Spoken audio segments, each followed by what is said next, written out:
نحمدہ ونصلی ونسلم علی رسولہ الکریم وعلی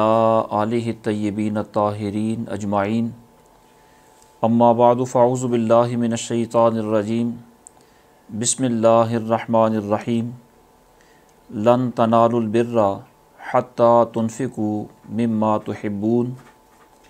وما تنفقوا من شیء فإن اللہ بہ علیم صدق اللہ مولانا العظیم۔ بعد از حمد و ثنا سورہ آل عمران کی 92 نمبر آیت مبارکہ آپ نے سماعت فرمائی۔ اللہ رب العالمین ارشاد فرماتا ہے، تم ہرگز بھلائی کو نہ پہنچو گے جب تک کہ راہ خدا میں اپنی پیاری چیز خرچ نہ کرو، اور تم جو کچھ خرچ کرو اللہ کو معلوم ہے۔ خلاصہ آیت یہ ہے کہ مالک کریم ارشاد فرما رہا ہے کہ تم ہرگز بھلائی اور نیکی کو نہیں پا سکو گے جب تک اللہ رب العالمین کی راہ میں اپنی پسندیدہ چیز خرچ نہیں کرتے، اور تم جو کچھ بھی اللہ کی راہ میں خرچ کرو اللہ رب العالمین اسے جانتا ہے۔ اس آیت مبارکہ میں جو الفاظ استعمال ہوئے ان میں سے سب سے پہلا لفظ ہے لن تنالو۔ یہ لفظ نیل سے بنا ہے جس کا معنی ہوتا ہے حاصل کرنا، پا لینا یا پہنچ جانا۔ تو ارشاد فرمایا لن تنالوا البر، تم ہرگز نہیں پا سکتے بر کو۔ بر کا لغوی معنی تو وسعت کا ہوتا ہے، یہی وجہ ہے کہ جو اس کائنات میں خشکی کا حصہ ہے اس کو بر کہتے ہیں، اور اس کا اطلاق انعام پر بھی ہوتا ہے، جنت پر بھی ہوتا ہے، احسان کی وسعت پر بھی ہوتا ہے، سچائی اور طاعت پر بھی ہوتا ہے، نیکی کی راہ پر بھی ہوتا ہے، اور اچھائی اور بھلائی پر بھی ہوتا ہے۔ یعنی ہر اس کام پر اس کا اطلاق ہوتا ہے جس کام کو کرنے سے اجر ملتا ہے۔ لفظ بر کی نسبت بندے کی طرف ہو تو اس سے مراد طاعت ہے، نیکی ہے، سچائی ہے، اور اس وقت اس کا مد مقابل متضاد فجور اور عقوق ہوگا۔ اور اگر لفظ بر کی نسبت اللہ رب العالمین کی طرف ہو تو اس وقت اس سے مراد رضا، قبولیت، رحمت اور جنت ہوگی۔ اس وقت اس کا مد مقابل اور متضاد غضب اور عذاب ہوگا۔ تو ارشاد فرمایا لن تنالوا البر، تم ہرگز اچھائی، نیکی، سچائی اور طاعت کو نہیں پا سکتے جب تک کہ راہ خدا میں اپنی پیاری چیز خرچ نہ کرو۔ اس آیت کریمہ کے تناظر میں صاحب تفسیر احکام القرآن حضور مفسر قرآن مفتی محمد جلال الدین قادری نور اللہ مرقدہ نے صحابہ کرام رضوان اللہ تعالیٰ علیہم اجمعین کی چند ایک سیرت کے حالات و واقعات نقل فرمائے جس میں انہوں نے اپنی پسندیدہ چیزیں راہ خدا میں خرچ فرمائیں۔ ان میں سے سب سے پہلی حکایت تو یہ ہے کہ جب یہ آیت مبارکہ نازل ہوئی تو حضرت سیدنا ابو طلحہ انصاری جو مدینہ طیبہ کے صاحب ثروت و دولت شخصیت تھے، وہ بارگاہ رسول میں حاضر ہوئے اور عرض کرنے لگے، یا رسول اللہ،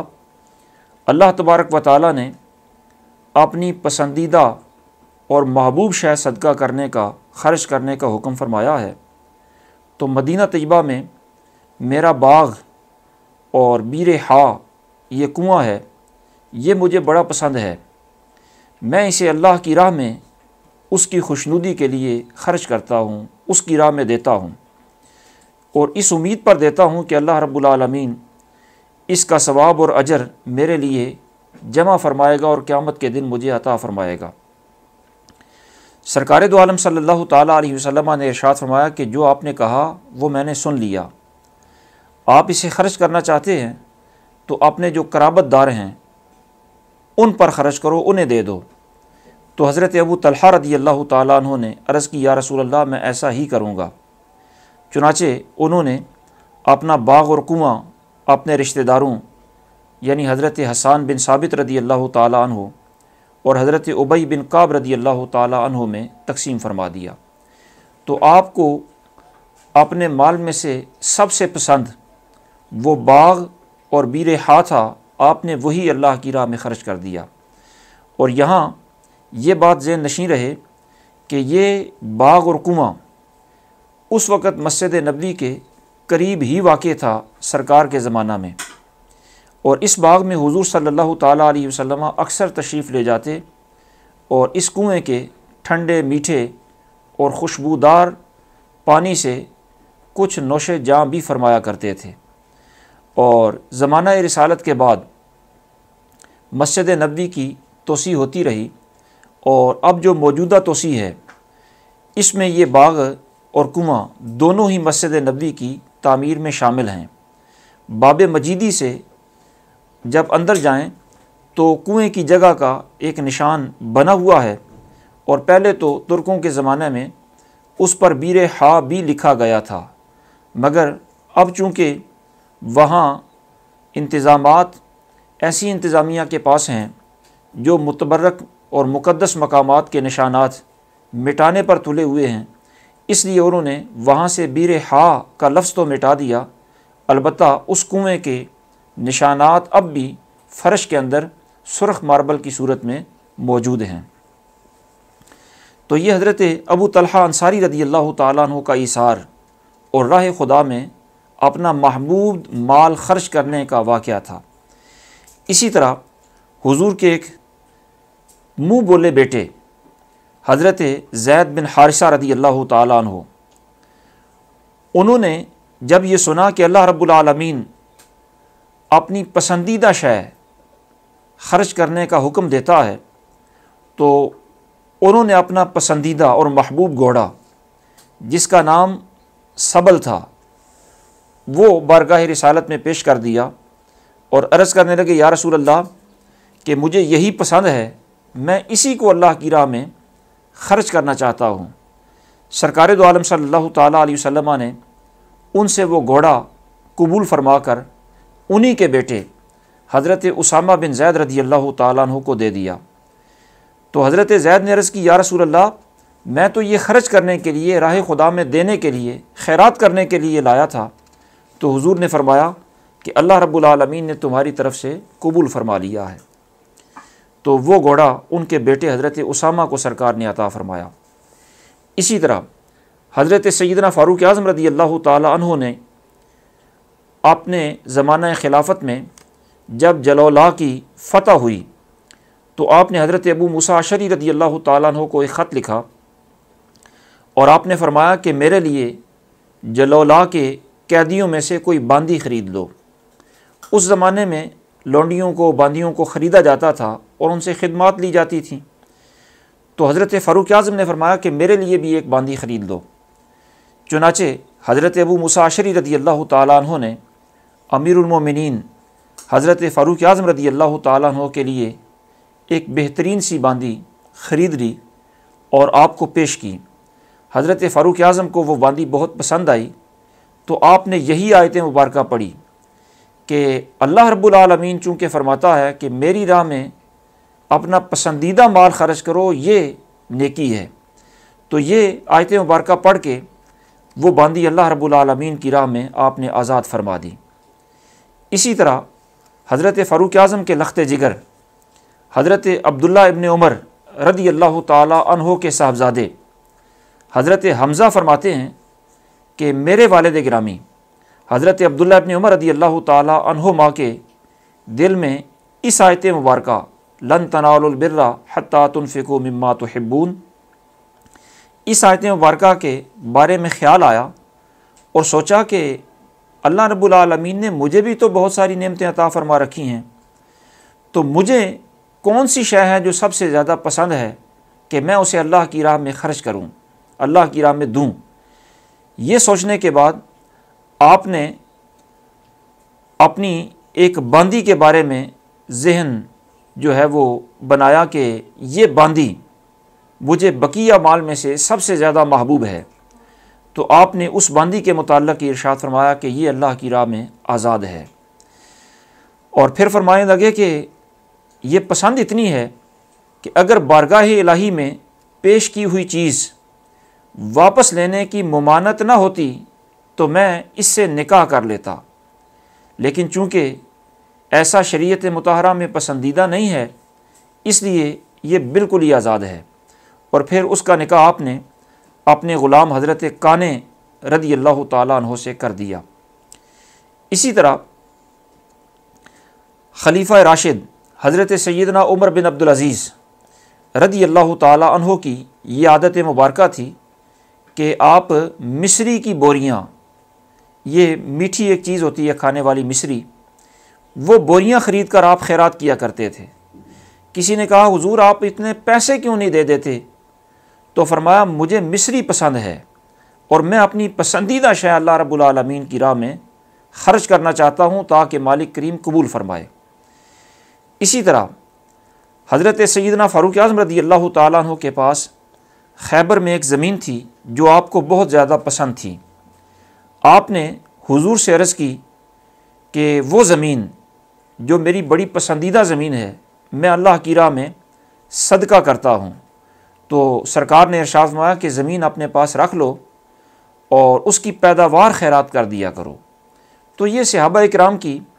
وہ ایثار کی داستانیں ہیں جو کتب احادیث اور کتب سیرت کے اندر موجود ہیں، اور جنہیں مفسرین نے بھی اس آیت کریمہ کے تحت بڑی تفصیل سے نقل فرمایا ہے کہ رب العالمین کے فرمان پر صحابہ اکرام رضوان اللہ تعالیٰ علیہ مجمعین کا عمل کیسا ہوا کرتا تھا کہ جو سب سے پسندیدہ چیز ہوا کرتی تھی اللہ کی راہ میں صحابہ اکرام وہ خرچ کیا کرتے تھے۔ اس آیت کریمہ کے ضمن میں جن مسائل شرعیہ کا استنباط کیا گیا ان میں سے پہلا مسئلہ تو اس آیت کریمہ کی ظاہری عبارت سے علماء نے بیان فرمایا کہ مالک کریم کی بارگاہ میں اپنی پسندیدہ شے صدقہ و خیرات کرنی چاہیے، ورنہ ناقص اور ردی شے اور بیکار شے صدقہ کرنا یہ ناپسندیدہ ہے، اور اگر حرام چیز کوئی صدقہ کی تو یہ تو سخت حرام ہے۔ آیت مبارکہ میں جو بیان کیا گیا کہ اللہ کی راہ میں پسندیدہ چیز خرچ کرو تو تب تم نیکی کو پا سکو گے، ورنہ نیکی نہیں پا سکتے۔ جس طرح اس آیت مبارکہ میں پسندیدہ چیز صدقہ کرنے کا حکم دیا گیا، اسی طرح سورہ بقرہ کی 267 نمبر آیت مبارکہ میں بھی ارشاد باری تعالیٰ ہے کہ یا ایھا الذین آمنوا انفقوا من طیبات ما کسبتم ومما اخرجنا لکم من الارض ولا تیمموا الخبیث منہ تنفقون ولستم بآخذیہ الا ان تغمضوا فیہ واعلموا ان اللہ غنی حمید، کہ اے ایمان والو اپنی پاکیزہ کمائیوں میں سے کچھ دو اور اس میں سے بھی کچھ دو جو ہم نے تمہارے لیے زمین سے پیدا کیا، اور خاص ناقص دینے کا ارادہ نہ کرو کہ ایسا ہو کہ اگر تمہیں اس میں سے دیا جائے تو تم نہ لوگے مگر جب تک تم اس میں چشم پوشی نہ کر لو، یعنی اگر وہ تمہیں دیا جائے تو بادل نخواستہ تو تم لوگے، خوش دلی سے تم نہ لوگے، اور جب تم نہیں لیتے تو اللہ رب العالمین تو غنی ہے، وہ بے نیاز ہے، تم اس کی بارگاہ میں دو گے تو وہ کیسے قبول کرے گا اس قسم کا ردی، اس لیے اس کی بارگاہ میں دو تو اچھا مال اور پاکیزہ مال خرچ کیا کرو، یہ بہترین عبادت ہوتی ہے۔ اور اسی آیت کے ضمن میں مفسرین نے یہ مسئلہ بھی بیان فرمایا کہ مالک کریم نے اس آیت میں صرف پسندیدہ مال خرچ کرنے کا حکم نہیں دیا بلکہ عموم کے ساتھ فرمایا لن تنالوا البر حتی تنفقوا مما تحبون، کہ جو بھی تم پسند کرتے ہو وہ اللہ کی راہ میں خرچ کرو۔ تو ماں میں عمومیت ہے، تو اس عموم سے علماء نے یہ مسئلہ اخذ فرمایا کہ جس طرح پسندیدہ مال اس کی راہ میں خرچ کرنا یہ بہترین نیکی ہے، اسی طرح اپنے کمال، اپنے ہنر، اپنی استعداد کو بھی اس کی راہ میں خرچ کرنا اور دوسروں تک منتقل کرنا، اور اپنے اعمال یعنی کسی سے ہمدردی کرنا، کسی کے لیے اچھائی کرنا، اور احوال، یہ ساری چیزیں اللہ رب العالمین کی راہ میں خرچ کریں تو یہ بھی بہترین نیکی ہے۔ جو چیز بھی وہ خواہ عمل ہو، خواہ کیفیت ہو، خواہ ہنر یا کسب ہو، استعداد ہو، لیاقت ہو، علم ہو، جو بھی اللہ کی راہ، جو بھی آپ کو پسند ہے وہ اللہ کی راہ میں خرچ کریں، یہ بہترین نیکی ہے۔ اور اس آیت کریمہ کے ضمن میں مفسرین نے یہ مسئلہ بھی بیان فرمایا کہ جو کچھ اللہ رب العالمین کی راہ میں خرچ کرتے ہیں وہ دو طرح کا ہوتا ہے۔ بعض اوقات وہ خرچ کرنا شریعت کی طرف سے فرض اور واجب ہوتا ہے، اور بعض اوقات شریعت کی طرف سے فرض اور واجب نہیں ہوتا، وہ نفلی صدقات ہوتے ہیں۔ جو صدقات فرض اور واجب ہیں، مثلاً زکوٰۃ ہے، صدقہ فطر ہے، عشر ہے، منت ہے، یہ تو ظاہر ہے اس کی بارگاہ میں خرچ کرنا ہے، اس میں سے بھی ردی نہ خرچ کریں، پسندیدہ خرچ کریں۔ اور صرف اتنا ہی شریعت کو مطلوب نہیں ہے، بلکہ ان فرض اور واجب صدقات کے علاوہ نفلی صدقات نکالنا بھی اللہ رب العالمین کو پسند ہے، اور قرب خداوندی کا یہ بہت بڑا ذریعہ ہے۔ تو آیت کریمہ کا جو عموم ہے اس سے یہ بھی ثابت ہو رہا ہے کہ اپنے پسندیدہ مال میں سے یا اپنی پسندیدہ چیزوں میں سے اس کی راہ میں خرچ کریں، وہ خرچ واجب بھی ہو اور وہ خرچ نفلی بھی ہو۔ البتہ اس میں اتنا فرق ضرور ہے کہ جو خرچ کرنا شریعت نے واجب کیا ہے، اس کی جتنی مقدار شریعت نے واجب کی ہے اس سے کم دینا جائز نہیں، وہ مقدار کم از کم پوری کرنا خرچ میں ضروری ہے۔ البتہ جو نفلی صدقات ہوتے ہیں اس میں چونکہ شریعت نے کوئی مقدار متعین نہیں فرمائی، وہ بندے کے اختیار میں ہوتا ہے، اس کی مرضی پر منحصر ہوتا ہے، وہ اپنی خوش دلی سے جتنا دے گا اتنا ہی قبول کر لیا جائے گا۔ اس میں نفلی صدقات میں مقدار نہیں دیکھی جاتی، دل کا حال دیکھا جاتا ہے۔ اور پھر نفلی صدقات کے اندر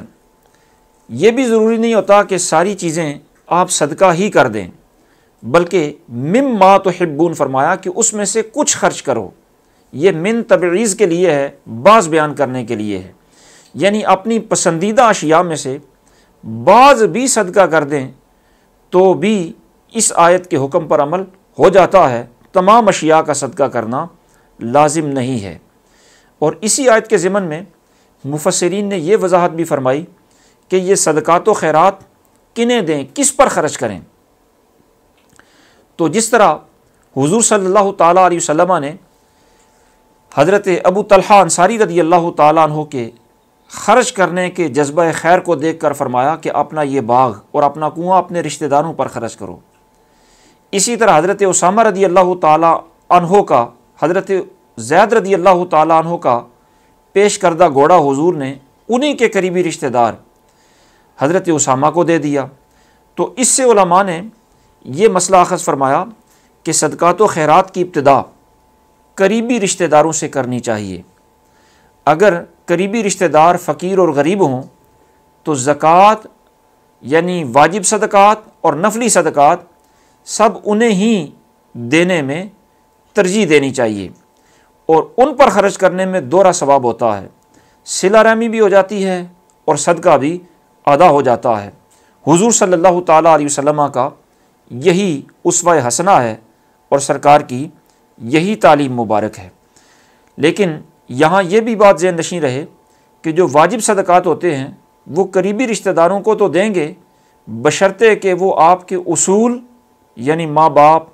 نانا نانی، دادا دادی اور آپ کے فروع یعنی اولاد، بیٹے بیٹیاں، پوتے پوتیاں، نواسے وغیرہ یہ نہ ہوں۔ باقی بہن بھائی یا دیگر جو کزن، چچا زاد، ماموں زاد، خالو زاد ہوتے ہیں، ان پر واجب صدقات بھی خرچ کیے جا سکتے ہیں اور نفلی صدقات بھی ان پر خرچ کیے جا سکتے ہیں۔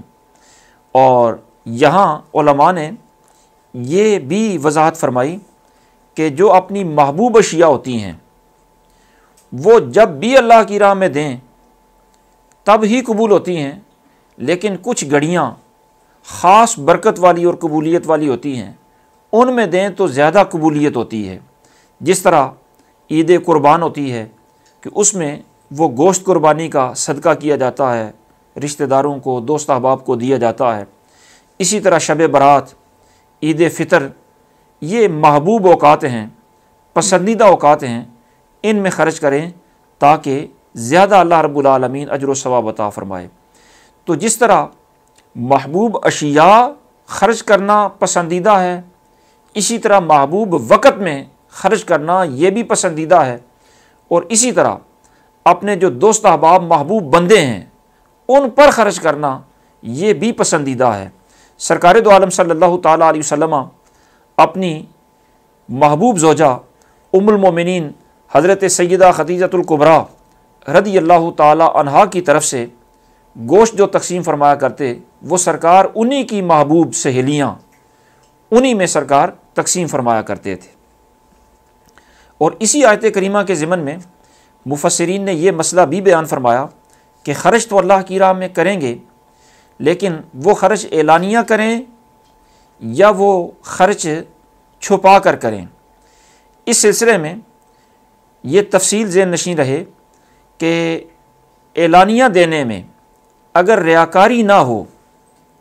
ترغیب مقصود ہو، تو پھر اعلانیہ خرچ کرنے میں حرج کوئی نہیں، ورنہ اگر ریاکاری مقصود ہو تو ریاکاری سے بچنا چونکہ بہار صورت ضروری ہے، اس واسطے چھپا کر ہی دینا چاہیے۔ اور اگر واجب صدقات ہوں تو وہ بہتر ہوتا ہے، افضل ہوتا ہے کہ آپ بتا کر دیں، یعنی اعلانیہ دیں، تو تاکہ آپ تہمت سے بچ سکیں، کوئی یہ نہ کہہ سکے کہ اس کو اللہ نے اتنا دیا ہے یہ اس کی راہ میں زکوٰۃ بھی نہیں دیتا۔ اس تہمت سے بچنے کے لیے اور لوگوں کو ترغیب ہو، اس لیے واجب صدقات اعلانیہ دینا یہ افضل ہوتا ہے، اور نفلی صدقات و خیرات یہ مخفی طور پر دینا افضل ہوتا ہے۔ لیکن اگر اس کے برعکس بھی کر لے تو بھی اس میں کوئی حرج نہیں ہے، مگر بہتر طریقہ یہ ہی ہے۔ اور اگر واجب صدقات کسی مستحق کو دے رہے ہیں اور آپ سمجھتے ہیں کہ اگر بتا کر دیں یا اعلانیہ دیں تو اس کی عزت نفس مجروح ہوتی ہے، تو پھر بتانا ضروری نہیں، اس کی عزت نفس بچانا ضروری ہے، پھر وہ چھپا کر اس کو دیں، اور اس طرح دیں کہ دائیں ہاتھ سے دیں، بائیں ہاتھ کو بھی خبر نہ ہونے پائے۔ اسی طرح یہ بھی علماء نے اسی آیت کریمہ کے ضمن میں بیان فرمایا کہ قرآن مجید ارشاد فرماتا ہے کہ تم نیکی کو نہیں پا سکتے جب تک پسندیدہ چیز خرچ نہ کرو۔ اس کا دوسرا لفظوں میں مفہوم آپ یوں سمجھ لیں کہ جب تم اپنی پسندیدہ چیز خرچ کر لو گے تو اللہ رب العالمین کے ہاں سے اجر و ثواب کو اور نیکی کو پا لو گے۔ تو علماء نے یہ وضاحت فرمائی کہ مسلمان جب اپنی پسندیدہ شے اللہ کی راہ میں خرچ کرتا ہے تو وہ کسی دوسرے مسلمان کے ہاتھ بعد میں پہنچتی ہے، پہلے اللہ رب العالمین کی بارگاہ میں پہنچ جاتی ہے اور مالک کریم اسے قبول فرما لیتا ہے۔ بلکہ پہلے اللہ رب العالمین قبول فرماتا ہے، تب جا کے آپ کو توفیق دیتا ہے اور آپ وہ کسی دوسرے مسلمان پر خرچ کرتے ہیں اور اس کے ہاتھ میں پہنچتی ہے۔ اور اسی آیت کریمہ کے ضمن میں مفسرین نے یہ مسئلہ بھی بیان فرمایا کہ صدقات و خیرات وہ فرض ہوں یا نفل، وہ قبول تب ہوتے ہیں اور ان پر اجر و ثواب تب ملتا ہے جب بندہ دینے والا مسلمان ہو۔ ان کی قبولیت کے لیے ایمان بنیادی شرط ہے۔ مسلمان خوش دلی سے جو بھی صدقات و خیرات کرتا ہے مالک کریم قبول فرما لیتا ہے، بخلاف کافر کے کہ اس کا دیا ہوا اجر و ثواب کا باعث نہیں بنتا۔ اور یہاں اللہ رب العالمین ارشاد فرماتا ہے کہ لن تنالوا البر حتی تنفقوا مما تحبون، کہ تم بر کو نہیں پا سکتے جب تک پسندیدہ چیز خرچ نہ کرو۔ تو بر کا معنی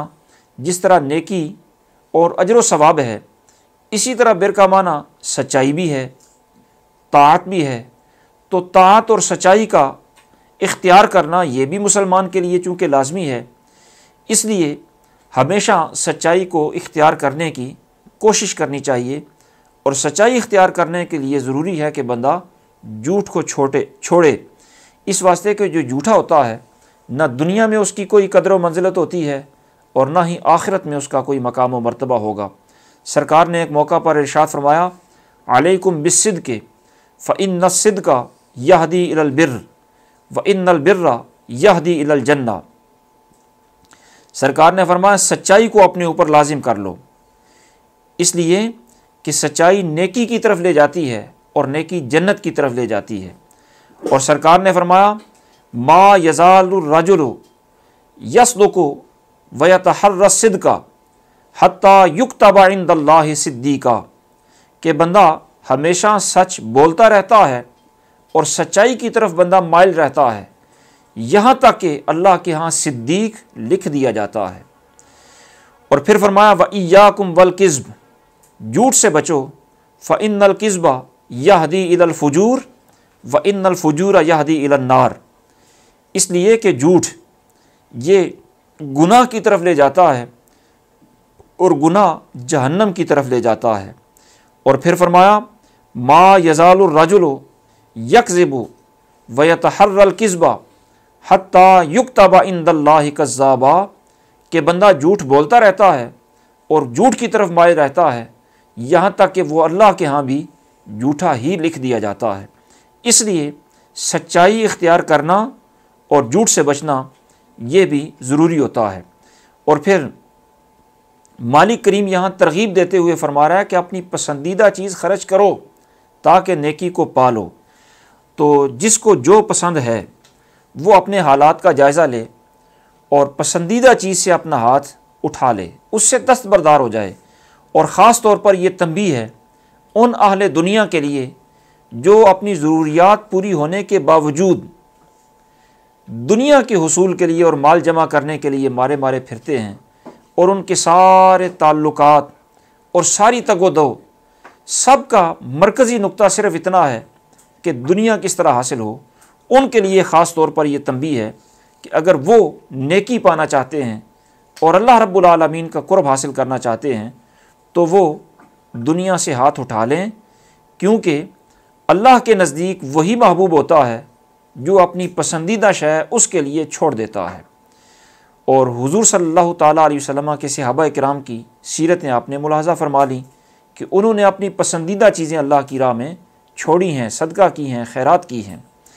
اور صدقہ و خیرات اپنی پسندیدہ چیز کا جس حالت میں بھی کریں وہ قبول تو ہو ہی جاتا ہے، لیکن جب بندے کو خود ضرورت نظر آ رہی ہو اور تنگ دستی کا ڈر ہو، اس وقت اللہ کی راہ میں صدقہ کرنا یہ زیادہ افضل ہے بنسبت اس کیفیت کے کہ جب بندہ خود بیمار ہو جائے، وہ چیزیں استعمال کرنے کے قابل نہ رہے، یا بندے کو موت سامنے نظر آ رہی ہو اور بندہ اپنی زندگی سے مایوس ہو چکا ہو۔ اس وقت اگر صدقہ کرے تو وہ بھی قبول تو ہو ہی جاتا ہے، لیکن اس بیماری کے وقت صدقہ کرنے سے بہتر یہ ہے کہ تندرستی کے وقت صدقہ کریں، جب آپ کو یہ امید ہے کہ میں زندہ رہوں گا اور اس چیز کی مجھے ضرورت پڑے گی۔ اس واسطے کہ جب موت نظر آ رہی ہو پھر تو سارا ہی جاتا رہنے کا خطرہ ہوتا ہے اور احتمال ہوتا ہے۔ اس لیے بیماری میں صدقہ کرنا یہ بھی اگرچہ صدقہ ہے، لیکن حالت صحت میں صدقہ کرنا یہ باعث اجر و ثواب ہوتا ہے، زیادہ اس پر اجر و ثواب ملتا ہے۔ مالک کریم انہی کلمات کو شرف قبولیت عطا فرمائے۔ وما توفیقی الا باللہ العلی العظیم۔